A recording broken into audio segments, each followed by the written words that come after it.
au magnifique Château du Lude et j'en suis sûre vous le reconnaissez. Sous le soleil aujourd'hui pour les journées gourmandes et potagères. Bonjour Sophie. Bonjour. Chargée de communication et d'accueil ici au château. Voilà, c'est ça. C'est une belle journée pour accueillir autant de visiteurs. Ah oui, là aujourd'hui on a de la chance, le soleil est magnifique et il fait pas encore trop chaud, donc c'est temps idéal.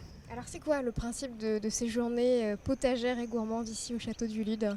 Alors aujourd'hui le principe c'est de remettre en valeur des parties du château qui ont été restaurées il n'y a pas très longtemps, donc les anciennes cuisines médiévales et le potager. Donc le potager produit des fruits évidemment qui sont ensuite transformés en confiture à l'ancienne, donc sur des fourneaux à feu de bois dans les cuisines. D'accord. Donc ça a lieu chaque année ça, ces journées gourmandes et potagères, les gens y sont habitués? Oui, ça fait plusieurs années que ça existe et on en a plusieurs éditions chaque été, donc 2 au mois de juillet, pour le 14 juillet évidemment, et puis 2 à la mi-août. Et ensuite on réanime aussi pour les journées du patrimoine ou encore nos journées fêtes des jardiniers au mois de juin. D'accord. Donc le programme en fait de la journée c'est ça, on arrive, on aperçoit d'ailleurs quelques visiteurs, on vient vous voir à l'accueil et puis on peut aller visiter les cuisines médiévales, le potager et pourquoi pas le château. Et voilà, donc ça fait un parcours complet dans tout le château et son parc. Super, et on va essayer de faire, pas le parcours complet, vous le savez bien, mais on va descendre aux cuisines. Oui, puisque c'est l'animation principale dans ces journées, donc forcément c'est indispensable d'y passer. Allez, c'est parti.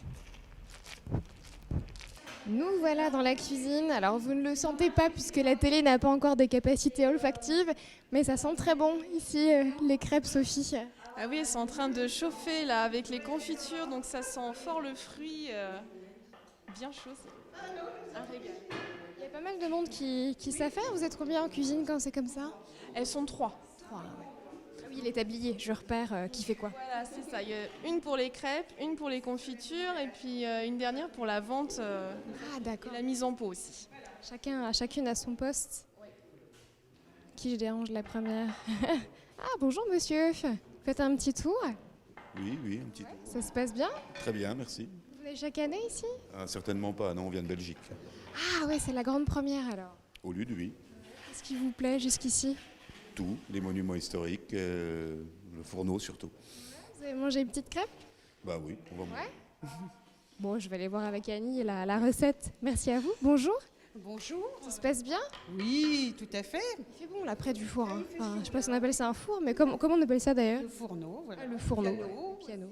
Oui, le piano. Elles sont belles vos crêpes. C'est quoi la recette? Alors, de la farine, des œufs, un petit peu de sucre, du lait, et voilà. Petite pincée de sel. Un petit peu de sel, oui, exactement. Et puis avec les crêpes, on met la bonne confiture de votre collègue qui s'appelle Confiture bien chaude, les confitures de Barbara. Barbara. Voilà. Merci, on va aller voir madame. Hop. Il est grand ce piano. Bonjour, vous allez bien? Ça va. Alors il y a quoi comme confiture là en ce moment en cours? Rhubarbe abricot.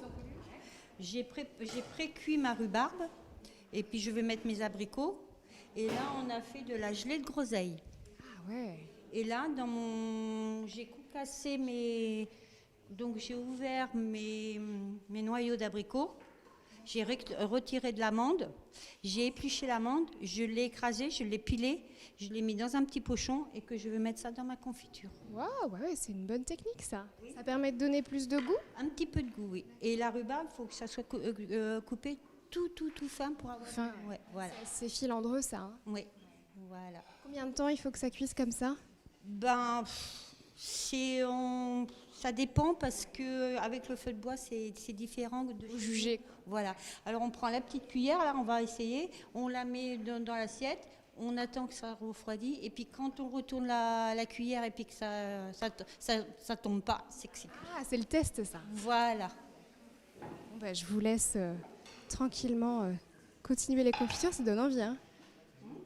Et puis votre collègue derrière, elle s'occupe des pots pour la vente. Elle s'occupe de la vente. On va aller voir ça. Merci beaucoup, bon courage. Je fais mon petit tour, Sophie. Là, c'est la version définitive. Bonjour, quel est votre prénom? Nicole. Nicole, donc vous vendez les pots de confiture. Ça fonctionne bien? Oui. Et quel parfum ce matin vous proposez? Rhubarbe. J'ai fraise rhubarbe. Ah, pas mal. Abricot. rhubarbe abricot. Comme on a vu dans la casserole, là, J'ai de la gelée de groseille. fameuse. Voilà. Il y a un parfum... Ah, il y a fraise aussi. Fraise, oui. Il y a un parfum préféré qui marche mieux qu'un autre? Peut-être l'abricot et rhubarbe abricot. C'est pas mal, ça. Oui, oui. Jus de pomme aussi que vous faites. Oui. Du château aussi, ça. Le miel se fait. Ah, il y a le miel aussi. Oui, par Les ruches. Les ruches sont par le château d'eau plus haut. Et le jus de pomme, c'est un arboriculteur de Lude qui le fait. Ah, très bien. Bah, disons que ça donne envie. Hein. On va venir prendre le goûter plus souvent, Lude. Hein. Merci beaucoup. De rien. Bon, alors, après avoir visité une partie des cuisines, on va aller se faire un petit tour dans le potager. Bah oui, puisque c'est là que poussent les fruits, donc autant aller visiter ça. Avec plaisir, on va laisser la place à tout ce petit monde. Visitez bien. Oui, dites-moi. Ah, je peux goûter? Alors ça, c'est la rhubarbe. Ouais, c'est bon. Très bon. Est-ce que je veux goûter? Oh oui. Bon, je termine de goûter. Et puis nous, on se retrouve dans le potager. À tout de suite. Nous voilà donc au cœur du potager du château du Lude. Et on se retrouve avec Sophie juste devant ce que l'on appelle l'orangerie.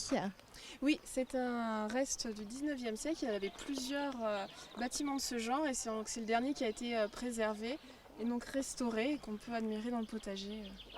C'est joli comme tout comme bâtiment. Mais ça servait à mettre vraiment des orangers ou ça porte un nom comme ça? Ah non, ça peut abriter en fait les orangers en hiver, comme il fait un peu froid ici. On les laisse en hiver dans ces bâtiments et puis on les ressort en été quand il fait beau. Voilà, Oui. ça fait de très beaux arbres décoratifs et des fois ils portent quelques fruits. Ok.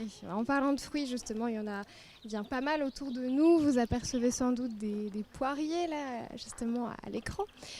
Poires qui sont pas encore tout à fait mûres. Hein. C'est pas encore vraiment le mois des poires. Ah non, il faut attendre encore un peu là. Il faut qu'elles mûrissent encore sur l'arbre, qu'elles prennent du sucre. Fin août peut-être. Oui, fin août, début septembre. Une petite recette, vous me le confiez juste avant, ici au château, c'est poire vanille. Oui, voilà, c'est une recette originale de nos confiturières et c'est vrai que c'est un régal. C'est une bonne idée ça. Ouais. On va le retenir pour essayer de le faire à la maison ou venir essayer justement de le déguster ici au château. Alors par ici, vous m'indiquiez juste avant qu'il y a des groseilles Et des cassis.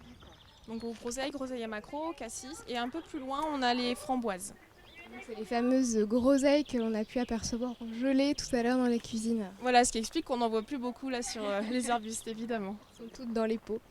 Et puis si on continue un petit peu par ici, je me permets de passer là. On a une autre partie du potager avec certains légumes et puis évidemment d'autres fruits. Il est vraiment immense en fait ce potager. Oui, il fait 2 hectares répartis sur 3 terrasses différentes. Ah ouais, le jardinier doit pas s'ennuyer. Hein.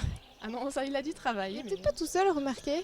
Non, ils sont 2, mais il y en a surtout un Ouais. principal qui est là à plein temps. Alors j'ai vu que ici, les jardins du Lude étaient classés jardins remarquables par le ministère de la Culture. Oui, parce qu'ils ont été créés au 19e siècle, ils ont bien sûr été remaniés, ils sont remis en état depuis une vingtaine d'années par la comtesse Barbara de Nicolaï, donc voilà, qui fait en sorte de les rendre les plus beaux possibles et agréables à la promenade, avec des espèces variées, parfois rares, parfois anciennes. C'est une belle reconnaissance ça. Ah oui. J'ai lu également que vous utilisiez pas mal de principes écologiques, vous inspiriez un peu de la permaculture notamment. Oui, c'est une volonté ici de protéger, préserver le plus possible notre environnement et voilà, et puis d'avoir des légumes sains qui ont grandi de manière la plus naturelle possible et forcément le goût s'en ressent. On les a également évoquées tout à l'heure, ce sont les ruches. Alors on ne pourra pas vous les montrer puisqu'elles sont assez éloignées du potager, mais il y en a aussi ici des ruches. On a vu le miel et ça permet sans doute de polliniser un petit peu tout ce petit monde. Ah oui, c'est très important, c'est un des principes de la permaculture, d'attirer des insectes pollinisateurs dans le potager. Voilà. Et puis ça met de la vie aussi Oui, dans le parc. Alors on avait envie aussi de vous montrer quelque chose de superbe avant de se quitter, c'est la roseraie. Oui, où toujours la comtesse Barbara a fait une collection de roses chinoises, donc des espèces assez rares en France mais qui sont très parfumées. Et voilà, c'est juste magnifique, donc on va pouvoir y aller pour les découvrir. C'est parti, avec plaisir, suivez-nous. On se retrouve dans un endroit encore magnifique ici au château du Lude. On est en plein cœur de la roseraie, Sophie. C'est ça. voit justement cette belle façade que l'on ne voit pas forcément de l'autre côté lorsque l'on arrive, et c'est aussi une belle découverte quand on vient admirer aussi toutes ces roses. Alors en parlant, est-ce que vous connaissez le nombre un petit peu de variétés qu'il y a ici environ ou... Je pense qu'il y en a une petite cinquantaine. Ça sent d'ailleurs très très bon, donc à nouveau vous n'allez pas le sentir à la maison, il faudra venir ici pour les découvrir au Château du Lude, mais il y a une variété d'odeurs quand on arrive ici, c'est vraiment superbe. Oui, c'est assez impressionnant et du coup c'est ce que je vous disais, c'est la particularité de ces roses qui sont pas forcément exubérantes mais qui ont un parfum vraiment très prenant et très doux, très agréable. Certaines ressemblent, on voulait s'approcher justement de celle-ci pour vous les montrer, les petites blanches, on dirait tout juste des roses en fait. Oui, elles sont très mousseuses, c'est assez étonnant et elles sont en petits bouquets, c'est vrai que c'est... Ouais. Il y a énormément de variétés ici, énormément de couleurs. Donc pour les amoureux et les amoureuses de roses, venez découvrir cette roseraie ici au Château du Lude. Et c'est ouvert évidemment tout l'été. Oui, tous les jours en été, donc jusqu'à la fin du mois d'août, puis après on sera ouvert tous les jours sauf le mercredi. D'accord, il y a peut-être d'autres animations qui auront lieu ici au château durant la période estivale. Oui, donc les prochaines journées gourmandes, donc, ce seront les 12 et 15 août. Et ensuite, on a évidemment une exposition sur les jardins qui a lieu dans le grenier à blé qui a lieu jusqu'au mois de septembre. Et après, on aura les journées du patrimoine au mois de septembre également, qui est aussi l'occasion de faire la fête biannuelle, le Lude Renaissance. Waouh! Qui a lieu dans la ville du Lude, mais qui passe aussi au château pour le défilé costumé. Et donc voilà, nous aussi on en profite pour sortir les costumes d'époque Renaissance cette fois. Et c'est une super idée. Alors on voulait terminer le sujet en vous montrant cette magnifique vue. Et je ne sais pas comment vous l'appelez. C'est le jardin. Ce sont les jardins bas qui donnent sur le Loir, donc une petite rivière très tranquille, très jolie à visiter d'ailleurs à vélo. Très bien. Merci beaucoup en tout cas Sophie pour votre accueil. Merci de votre venue. Avec grand plaisir, Voilà. À bientôt. À bientôt j'espère. Oui, avec plaisir. Nous on file maintenant du côté de Fercé-sur-Sarthe, je ne sais pas si vous connaissez. J'ai pas encore eu l'occasion d'y aller, mais je pense que j'irai. Pas très très loin, mais il y a un petit peu de route quand même. Alors on change complètement d'univers, je vous emmène à un concours de pétanque et c'est mixte. Allez, c'est parti.